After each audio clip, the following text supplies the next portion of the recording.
বর্ষের পরীক্ষার্থীরা আপনাদের রাজস্ব আইনের উপর মূলত একটা প্রশ্ন হচ্ছে এনভায়রনমেন্টাল চার্জ নিয়ে সারচার্জ নিয়ে আপনারা জানতে চাচ্ছিলেন যে বাংলাদেশ এনভায়রনমেন্টাল সারচার্জ বিষয়টা কি।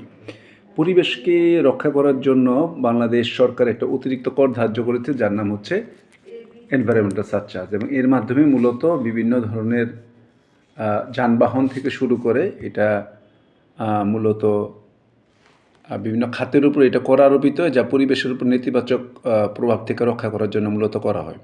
এনভায়রনমেন্টাল সারচার্জ সম্পর্কে বলা হচ্ছে যে এটা এমন একটা অতিরিক্ত কর যা শিল্প, ব্যবসা বা সেবার ক্ষেত্রে পরিবেশগত ক্ষতি বা দূষণ রোধে নিরুৎসাহিত করার জন্য এটা ব্যবহার করা হচ্ছে।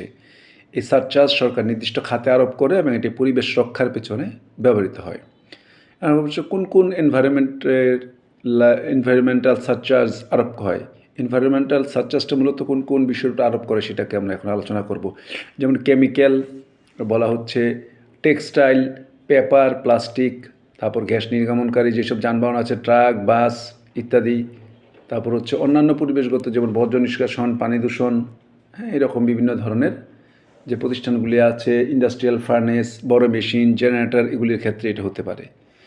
এরপর একটা প্রশ্ন হতে পারে যে এনভায়রনমেন্টাল সারচার্জ ট্যাক্স রিটার্নে কীভাবে উল্লেখ করা হয়। এটা মূলত দুইটা ধাপ কাজ করে। সেখানে মূলত সারচার্জের পরিমাণটাকে নির্ধারণ করে তারপর ট্যাক্স ফর্ম পূরণ করার জন্য যে নির্দিষ্ট খাত আছে সেই নির্দিষ্ট খাতের মধ্যে এটাকে প্রমাণপত্রগুলি হিসাবে এগুলি ধাপে ধাপে প্রয়োজনীয় তথ্যগুলি দিয়ে এটা কভার করা হয়। আমি একটা উদাহরণ দিয়ে বোঝার চেষ্টা করি। ধরেন কোনো ব্যক্তির সারচার্জের পরিমাণ এসছে 50,000 টাকা, তো ট্যাক্স রিটার্ন উল্লেখ করা হবে অন্য ট্যাক্স বিভাগে এই পরিমাণ উল্লেখ করুন এবং সারচার্জ রসিদ সংযুক্ত করুন, এরকম একটা বিভাগে ট্যাক্স রিটার্ন এটা উল্লেখ করা যে যেহেতু এটা অন্য ধরনের ট্যাক্স, এখানে অন্য ট্যাক্সটাকে সেই বিভাগে এই পরিমাণটা উল্লেখ করতে হবে এবং সারচার্জ রসিদটাকে আপনি যুক্ত করে দিতে হবে। তাহলে উপকর কমিশনার যিনি আছেন উনি সহজে বুঝতে পারবেন যে এটা এনভায়রনমেন্টাল ট্যাক্স, এর জন্য প্রয়োজনীয় রসিদ সহ সংযুক্ত করতে হবে যে এই পরিমাণ সারচার্জ বাবদ আপনি দিচ্ছেন। এই হচ্ছে মোটামুটি এনভায়রনমেন্টাল সারচার্জ সংক্রান্ত আলোচনা।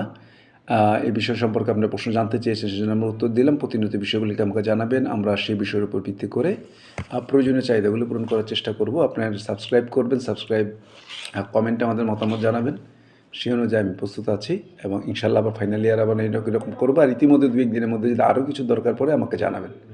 ধন্যবাদ আপনাদের। আপনারা প্রতিনিয়ত প্রশ্ন করবেন, আপনাদের প্রশ্নের উপর ভিত্তি করে আমি বুঝতে পারি যে আসলে আপনাদের কী কী প্রয়োজন পূরণ করা দরকার।